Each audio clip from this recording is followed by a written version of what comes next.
Sigh, the world is conglomerating into only a selection of companies in charge of literally everything, and Netflix are buying Warner Brothers, which is probably the thing that people know about, the $82 billion deal. However, an update to that came, and this is from Push Square's write-up, from Netflix co-CEO Gregory Peters, essentially saying that they don't value the Warner Brothers game division. They said that we didn't actually...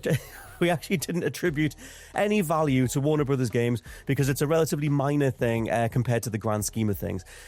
Peters does say that WB Games have great studios and great folks working there, so we think that there's definitely an opportunity there. But just to be clear, we haven't built that into our deal model. So there's a lot of different things that I want to talk about in regards to this, mainly a mix of Netflix's gaming history and Warner Brothers gaming history, where I think they're both pretty atrocious, to be honest. What are your initial thoughts? And then we'll get to some more specific things. My initial thoughts are not attributing value to Warner Brothers games. At least the Netflix CEO and I have something in common. Jokes aside, but still kind of joking. Yeah. WB Games has been the studio that, defying all laws of physics, just seems to be circling the drain forever and not actually going in. And I know this is dark, but it feels like this is really a push towards... Very well put. Yeah. It feels like this is a push towards the end, and it's not necessarily just the comments from Mr. Netflix there, but obviously, like you say, their history with gaming, which we're going to talk about, and also just WB Games as it's been over the last few years. There was a bunch of reports, obviously, that came out, and I think it was February this year, that it's been kind of a mess over there, to put it lightly, with loads of cancelled projects, stuff getting halfway off the ground and then being killed off, reshaped, retooled. You know, the next few games they have in their pipeline that are worth a damn, like a new Batman Arkham, is reportedly 2 years away. If at the minimum, Yeah, so that's not great news when it comes to acquisition. As we know, when it comes to these kinds of acquisitions, the first thing that usually happens is, right, well, how do we svelte this down a little bit and make it manageable? And my thing is, I hope this doesn't turn into like another Microsoft situation where Microsoft stepped in, Microsoft, gave Xbox all the money, buy up all the studios you want, don't worry, get Activision in there, we'll look after everything, and it all just goes sideways. I kind of think that we as a species can't operate at a certain organizational level. Like, every big corpo tends to fail. Like, we just can't work as humans when there's multiple thousands of us to try and get a decision over the finish line. And I just don't see this going very smoothly. I did want to touch on both, like I said, Netflix's history, Warner Brothers history, because I massively agree with you. My default reaction to seeing the Warner Brothers sale was happening, and this is obviously specifically about the game side of things, because obviously the movie side of things and the TV is what makes up the bulk of why the deal's going through, and that's a lot stronger than WB Games, because I massively agree with you that WB Games, especially across the last decade, have been abysmal. Like, you can, Suicide Squad killed the Justice League, cancelling the Wonder Woman game, there was another Arkham game that was going to be coming out, Multiverses was launched, then taken off sale, and then launched again. Like, its microtransactions were changed around, they were increased, like, there was all that stuff. Shutting down Monolith, doing nothing with the Nemesis patent system. Like, I did all off the top of my head from my notes before we started recording, because it's so easy to pull all of the problems that Warner Brothers gaming side of things is. And also, like, Mortal Kombat's one of my most beloved IPs, and they've completely mishandled that. Maybe a lot of those decisions came from NetherRealm, but I doubt it, in regards to the microtransaction pricing, that kind of thing. The aggressive monetization. So for me, my initial reaction was, well, it can't get any worse, but at least on the WB Games front. But there's a chance that it could. I mean, there's a chance that because they don't have a plan for the gaming side of things, it only results in layoffs, in shutting things down, but they retain the IP. There's a potential that we get something like what happened with Square Enix and Hitman, where the Square Enix didn't see the value in Hitman, so they let IO Interactive leave with it. I doubt we'll get a version of NetherRealm that is, has full control over Mortal Kombat. But I'm an optimist. I was saying to Josh, I was like, the glass is half full. It might be a glass of poison, but it's a glass of... It's liquid, isn't it? You could do something. It's only half poison. It's liquid, isn't it? Look, yeah, you're absolutely right, of course. And them... I don't think it's going to be a good thing. But. No, and they obviously did the businessy thing where they were like, hey, so there's great opportunities there. But the fact that they haven't thought about it at all is definitely alarming. And there's Netflix also just Go on. Well, it's probably what you're about to say, but Netflix's history with games is kind of just hilarious. Like, they... I've tried a couple of times to be like, oh, we're steering into video games. And I think, honestly, like, this comment from Gregory Peters is kind of illuminating as to where Netflix is at as a company in terms of the different meetings and the different boardroom chats that they must be having. Because for a little while there across the 2020s, it was, oh, we're steering into video games. That's the next big thing that we're going to be doing on Netflix. But they haven't made an acquisition in years. Like, they bought the Oxenfree studio back in 2021, Night School. And then Oxenfree 2 was, like, fine, but it was clearly made for Netflix. And, you know, made for a TV remote. It still felt like Netflix overall wasn't devoting that much time to, you know, getting more studios in, fostering original talent. On the exclusive side of things, it's only really the Stranger Things games that are of any note, and even then they are really stripped back titles. It's not like anyone is screaming about the Stranger Things games. You just can't get them if you want. I wanted to note as well that as far as I know, they've only made Netflix games available through like laptops and the TV app and stuff. Yes. I think it was across this year, and even then it's still in beta. So for the longest time, Netflix were only a game company if you were on the app anyway on your phone. And then you were playing a lot of third-party stuff, like whether it was Monument Valley or like Dead Cells or whatever, playing touchscreen versions of them. So Netflix don't have that much experience in the game side of things, and when they've tried, they've been pretty abysmal about it. So I don't know how they then acquire all of these studios, Rocksteady, NetherRealm, all those properties, Arkham, Mortal Kombat.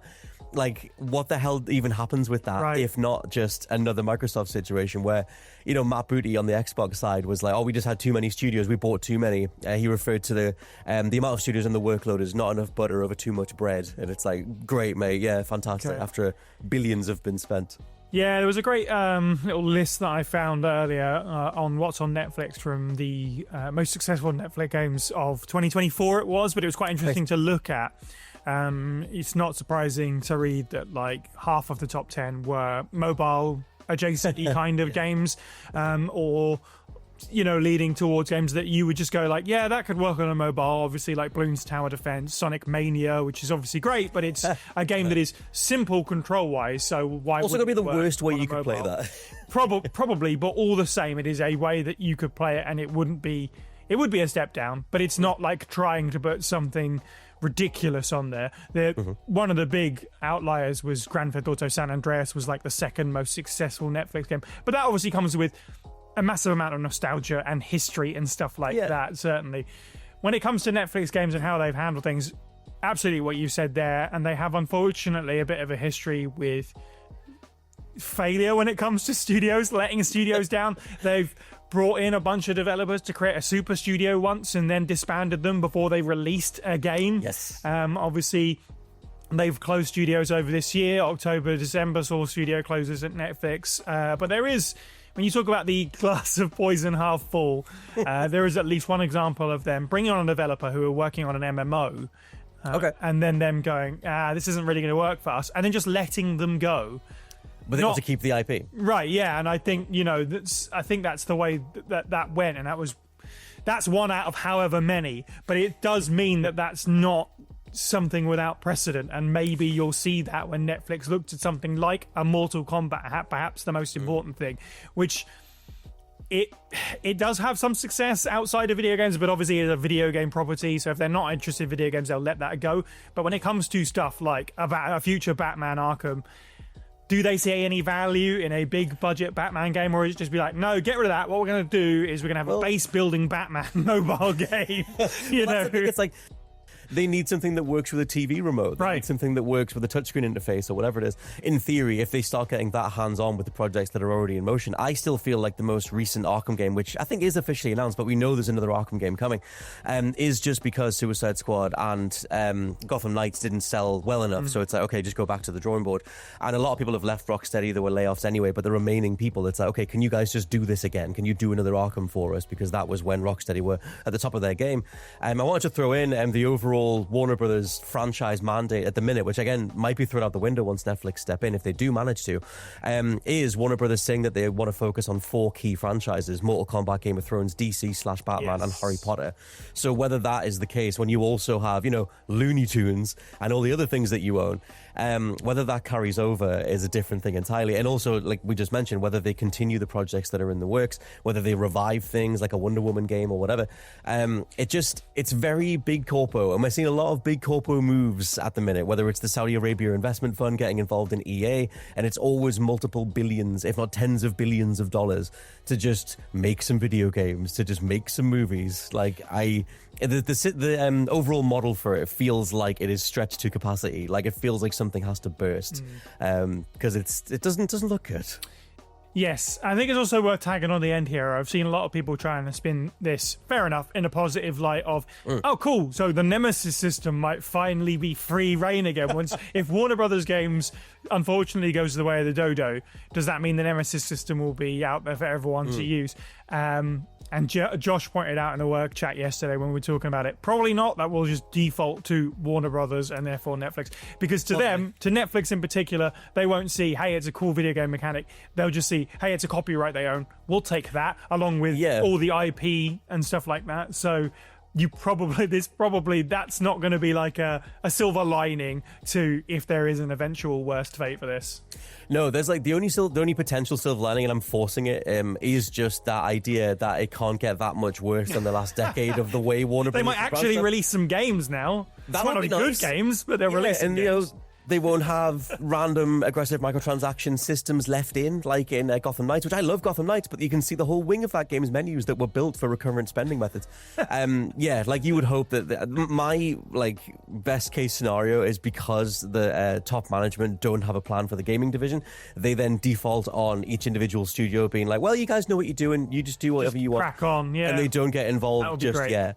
And so I'm trying to see a positive because them outright saying we don't have a plan for, we don't attribute any value to WB Games is pretty scathing. I imagine it's a damning statement, isn't it? Yeah.